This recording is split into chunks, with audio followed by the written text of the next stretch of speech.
Well, if anybody knows anything about crime, they know 86. You know what 86? It's a mob term for kill 'em. People like Comey have created tremendous danger, I think, for politicians and others. Comey is a dirty cop. America, before we get into the James Comey indictment, I want to tell you something that I was doing this morning. I was scrolling through Facebook and X, getting ready to make this video, and I kept seeing the same thing over and over again. 8647 profile pictures in the comment section, shared photos. We're talking about regular people, not politicians, not celebrities, posting it like it was some sports score, like it was a meme about their favorite television show, like it was nothing. Some of them knew exactly what it means. Some of them, probably most of them, don't. Some of them thought that they were just expressing their political opinion. And 3 days before, a grand jury in North Carolina indicted the former FBI director for a beach photo. A man named Cole Allen ran through a security checkpoint at a White House press correspondence dinner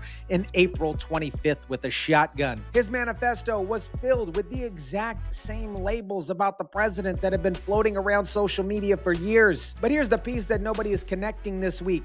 The same Democrats who were outside with no king signs, those same people gave the literal King of England the loudest standing ovation that I've ever seen on the floor of the United States Congress. The sign that says "No Kings" disappeared the second an actual crown walked through the door. That hypocrisy and James Comey's seashell photos are the same story. Let's get into it. 8647. Is that a threat?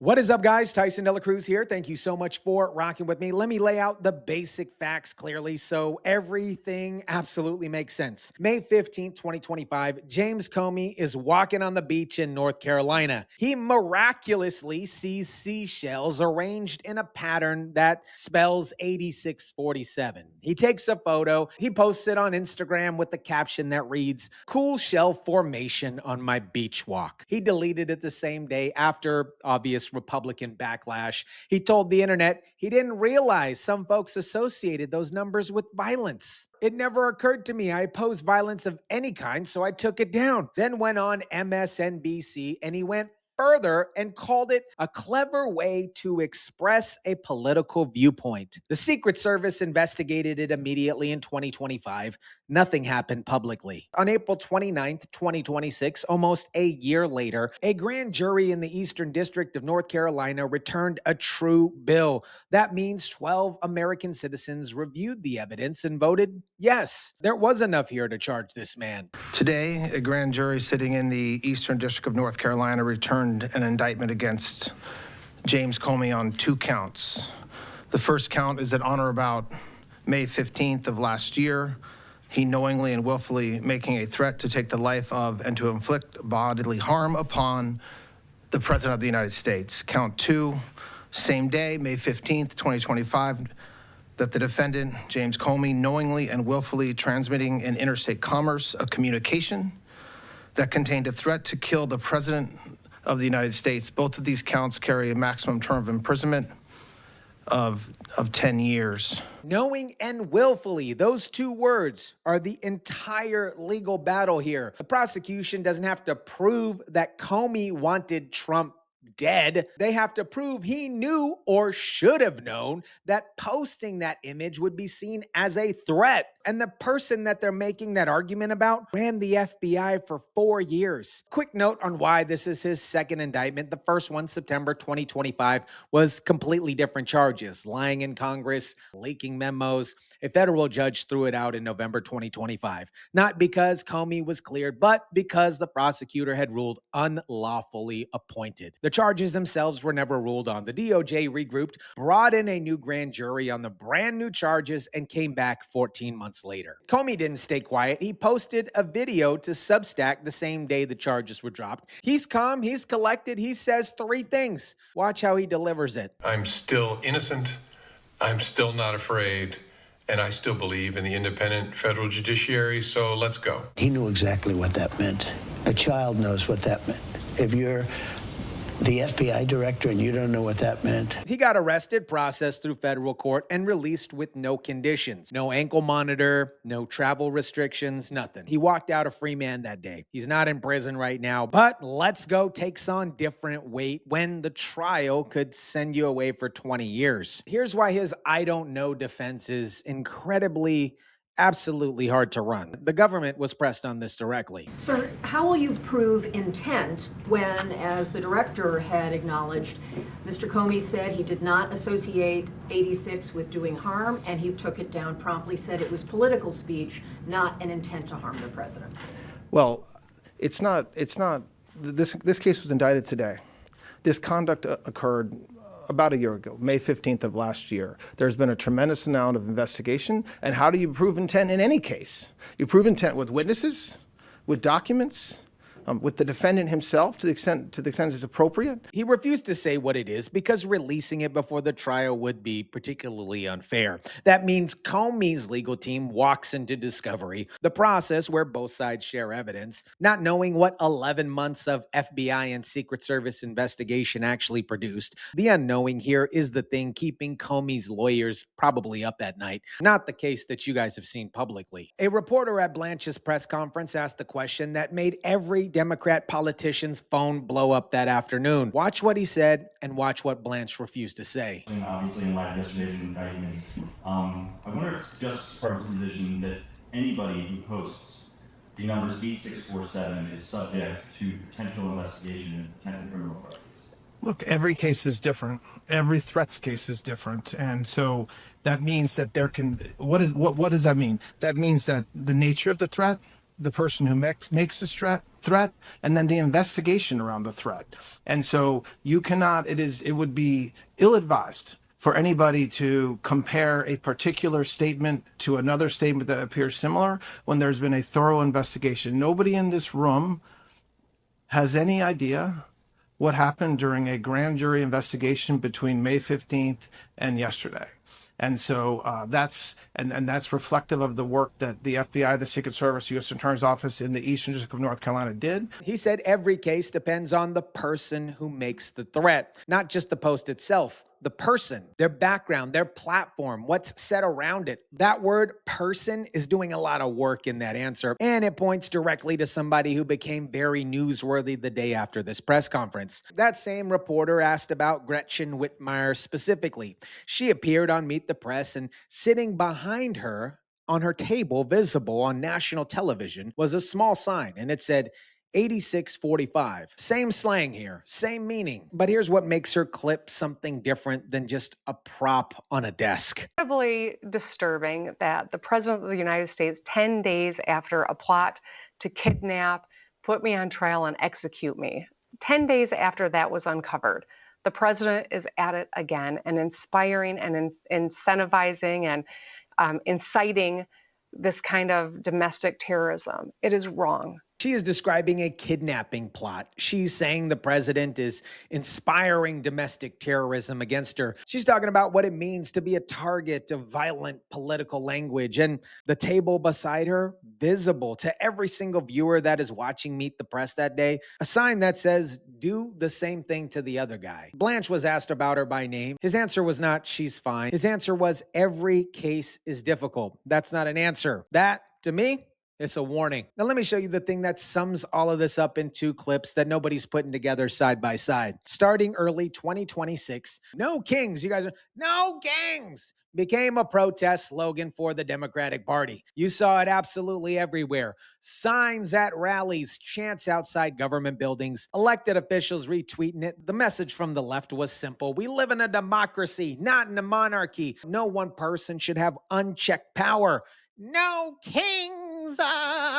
Here's what it looked like not that long ago. That's the message. No kings on poster boards in Washington, D.C. Now, you guys, watch what the same city, the same Congress looked like when an actual monarch with the crown and a palace and subjects showed up.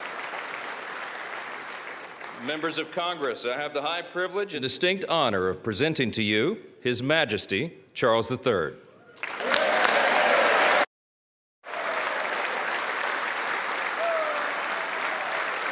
Every every single person in that room who had been posting, "No kings, no king, we want no kings. We want no king," who had been at those rallies, who'd been retweeting those signs, gave a man whose title is literally His Majesty the warmest reception that they possibly could manufacture. They were standing, applauding, cheering. I understand diplomatic protocol. I know the UK is our closest ally here. I'm not saying you can't welcome a British king. I'm saying the No Kings chant was never actually about kings. It was a political costume, and the costume came off the second a real crown walked in. That is exactly how 8647 works as well. For most people posting it, it is a costume, a bumper sticker, something they put on their profile picture because everybody else is doing it, and they think, "Oh man, I want to be cool too. I want to be cool too. I'm gonna put on black squares and blue squares and white squares and no kings. No kings, no kings." And then some percentage of people who saw that bumper sticker saw permission. Here's what I want you to understand about how the grand jury works, because Comey's defense team is going to spend a lot of time explaining why this case is weak. James Comey allegedly threatened the life of the President of the United States. And as you all now know, shortly after posting that threat, he deleted that threat and then issued an apology. All of that information was presented to the grand jury, and Mr. Comey will have his day in court and his ability to speak to a jury of his peers. And some of that argument is real, but there's one thing that you can't explain away. The grand jury heard his defense before it was even a defense. They knew he deleted it. They knew he apologized. They knew he said he didn't realize the violent meaning here. They knew all of it. And 12 Americans in North Carolina still said, "Charge him.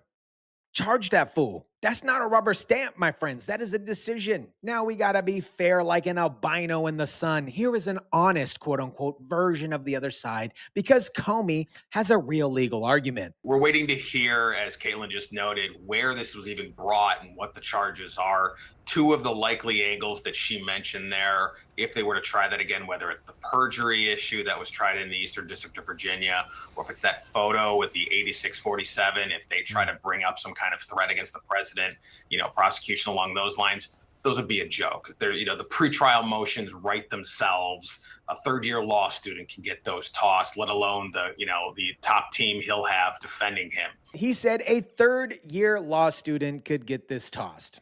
I don't know about that, but we'll just roll with it. The Supreme Court in 2023 ruled that proving a true threat requires showing the person consciously knew they were posting would be seen as a quote-unquote threat. That is a genuinely high bar. But my friends, notice what Moss never addressed. He never talked about what a year of FBI and Secret Service investigation found. He dismissed the case because the surface story looks fairly weak, without acknowledging that success stories are not what grand juries vote on. Now, I want to be straight with you before we close. Comey might win this case. His lawyers are going to be very, very good. The legal standard to prove he consciously disregarded the violent meaning is genuinely fairly difficult to address, especially on a social media post. But looking back, Comey, you think we're stupid, bro? This is not a guaranteed conviction here. The MSNBC analysts, they might be right. But here's the thing, you guys, that does not change whether Comey wins or loses. Still, a grand jury returned an indictment charging him with threatening the life of the President of the United States and transmitting that threat in interstate commerce. It never occurred to me the former director of the FBI genuinely did not know what 8647 meant on May 15, 2025. That is the clearest possible proof of what I was talking about at the top of this video. The phrase has become so absolutely normal that a man who ran the nation's top law enforcement agency posted it without thinking what it could mean to somebody reading it on the other side. And 3 days before the indictment, Cole Allen was one floor above the president at the Hilton with a shotgun and a manifesto full of specific labels. The same labels that were on Facebook profiles and ex-posts accounts, the same labels on Gretchen Whitmire's table, the same labels as the seashells on a North Carolina beach. The court will decide if Comey committed a crime. Nobody is deciding the other question. America, here's the thing that gets missed when this story gets reduced to, was the Seashells post a threat or not? Blanche was asked at that press conference whether Jack Pulsovic, a conservative commentator who posted 8646 about Biden during his presidency, would be investigated. He was never asked again. Nobody followed up, and Blanche's answer applies equally in every direction. Every case is different. The person matters here. The investigation matters. The platform matters. That cuts both ways, my friends. It means the DOJ standard, applied honestly, is not partisan. It means if you're a governor on a national news program with an 8645 sign on your desk, and you're also describing the sitting president as somebody inciting domestic terrorism, you might have a specific set of choices that the DOJ just said they'll evaluate on case by case. Comey, my friends, will go to trial. His lawyers will argue conscious disregard is impossible to prove. His legal team will be expensive and absolutely well prepared. The outcome is genuinely uncertain here. But the question here, chat, is how we built a world where killed the president became a profile picture that nobody thought twice about. That question doesn't have a trial date. It doesn't have a judge. It doesn't have a jury. The only people who can answer it are the ones who keep posting it. The Seashells were just the first ones to answer to a grand jury. Let me know what you think about this. Drop it down in the comment section down below. Smash the like button if you kindly would. Share, subscribe, and as always, guys, I'll catch you on the next one.